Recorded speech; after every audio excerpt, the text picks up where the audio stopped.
Hello student, कैसे हैं आप लोग। उम्मीद करता हूं कि आप सभी लोग अच्छे होंगे।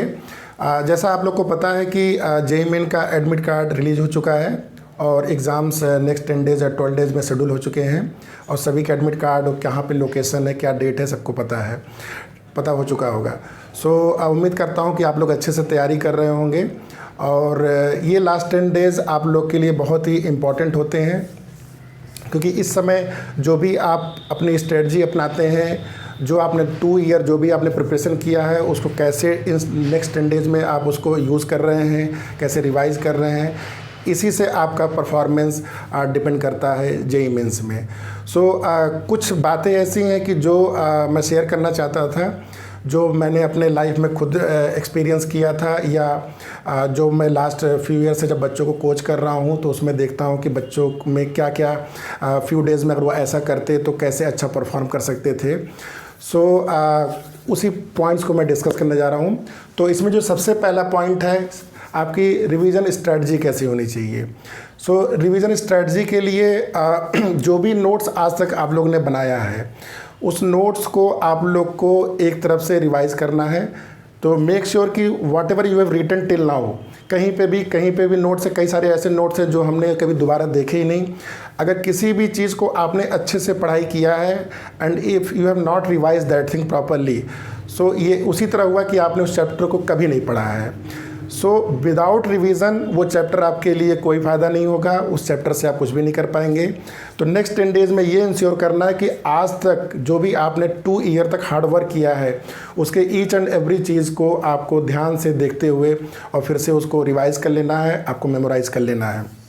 कई चीज़ें ऐसी होती हैं रिवीजन में, जो चैप्टर आपने बहुत पहले पढ़े हैं, जैसे क्लास 11th के चैप्टर जो हो सकता है कि मैकेनिक्स पार्ट हुआ, या जैसे फर्स्ट ईयर 11th में आपने हीट या थर्मोडायनेमिक्स पढ़ा हो, उससे आप उसको रिवीजन नहीं कर पाए हो। तो ये एक समय होता है जिसमें आप जो भी पुराने चैप्टर्स हैं वो आप अच्छे से रिवाइज़ कर लें। क्लास 12th में भी जो आपने चैप्टर शुरू में स्टार्ट किए थे, जैसे इलेक्ट्रोस्टैटिक्स हुआ, मैग्नेटिज्म हुआ, मैथ्स में जैसे आपका फर्स्ट चैप्टर में जैसे रिलेशन हुआ, फंक्शन हुआ, मैट्रिक्स डिटरमिनेंट हुआ, सिमिलरली केमिस्ट्री में भी ऐसे जो भी चैप्टर्स हैं उनको आप रिवीजन अच्छे से कर लीजिए। जो भी आपने कहीं पे लिखा है उसको एक बार दोबारा रीड कर लीजिए। रिवीजन के लिए एक और इम्पॉर्टेंट चीज़ है, जब भी कोई चीज़ रिवाइज़ करिए तो रिवाइज़ करने के बाद उसको कहीं पे कॉपी में फिर से एक बार लिखते रहिए।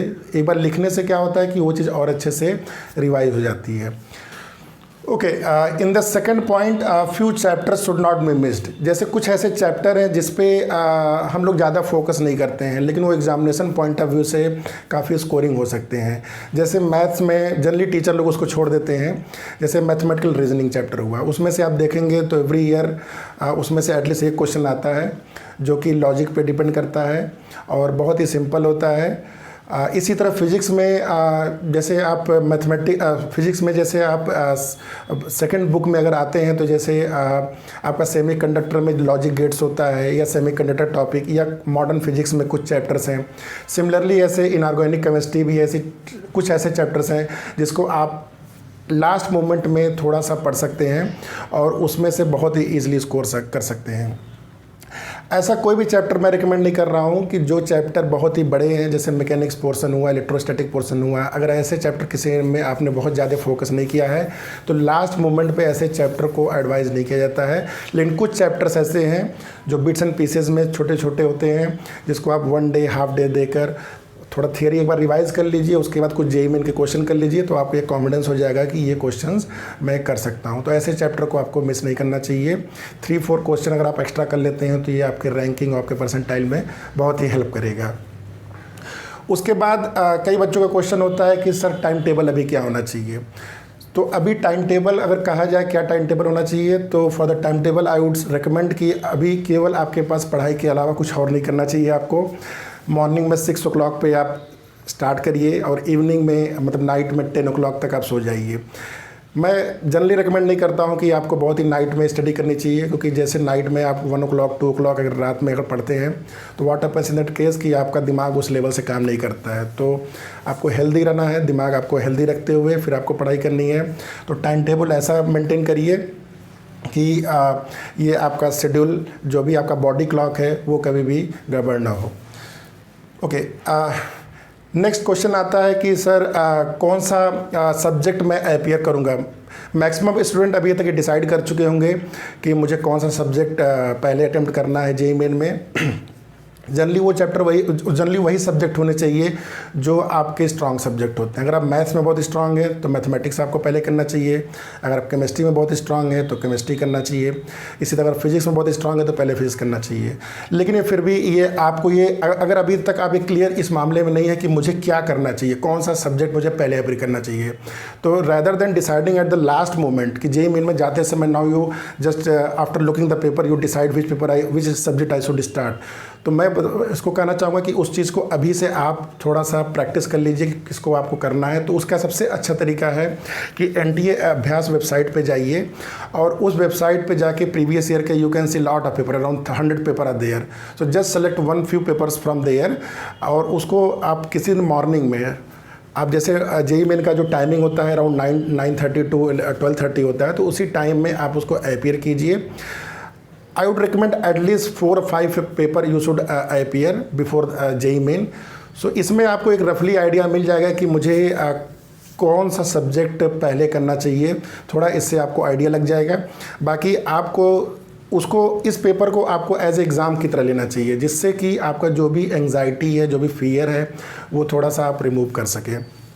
तो ये आपका किस सब्जेक्ट को आपको अपीयर करना चाहिए। उसके बाद टाइम एलोकेशन की बात आती है कि किस सब्जेक्ट में सर कितना टाइम देना चाहिए।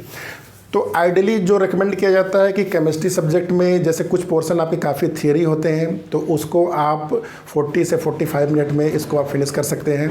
फिजिक्स में लगभग 1 घंटा आप दे दीजिए एंड जो बाकी जो समय बचता है मैथ्स में ये 1 hour 20 minutes or 1 hour 20 minutes or 15 minutes whatever, so वो समय आप मैथ्स में दे सकते हैं। इसमें थोड़ा बहुत आप ट्विकिंग अपने कंफर्टेबिलिटी के अनुसार कर सकते हैं। तो ये इस टाइम एलोकेशन की बात हुई।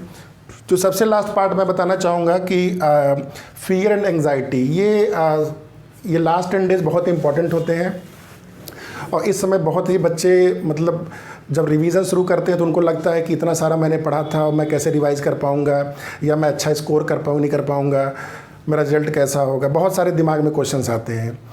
ये केवल आप में नहीं आते हैं, ये सभी बच्चों के अंदर आते हैं। जब हमने दिया था तब भी आते थे और जो भी बच्चे अपीयर करने जा रहे हैं वो डरते हैं। कुछ बच्चे तो बहुत ही ज़्यादा डरने लगते हैं। मैंने देखा कि कुछ बच्चे इतना ज़्यादा डरते हैं कि उनके हाथ पैर कांपने लगते हैं।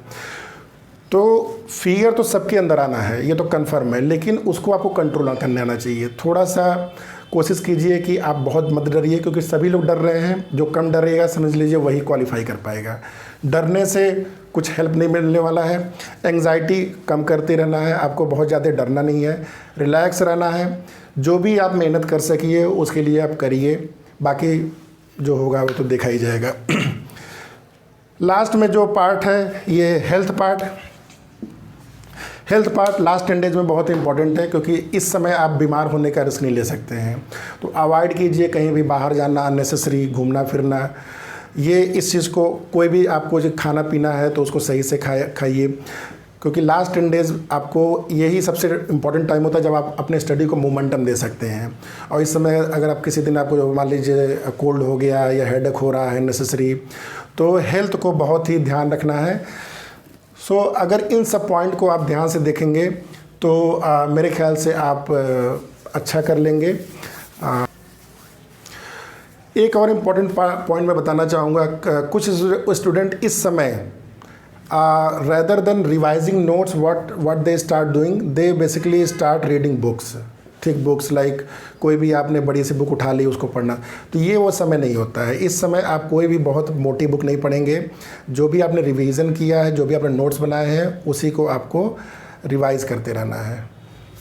मेरे ख्याल से अगर आप इस सभी पॉइंट्स को, अगर जो भी मैंने बोला उसको अगर ध्यान से आप समझे होंगे और इसको फॉलो करेंगे तो उम्मीद करता हूँ कि आपका पेपर बहुत ही अच्छा होगा और आप बहुत ही अच्छा स्कोर करेंगे, अच्छा परसेंटाइल आपको मिलेंगे और आप अच्छा रैंक पा सकेंगे।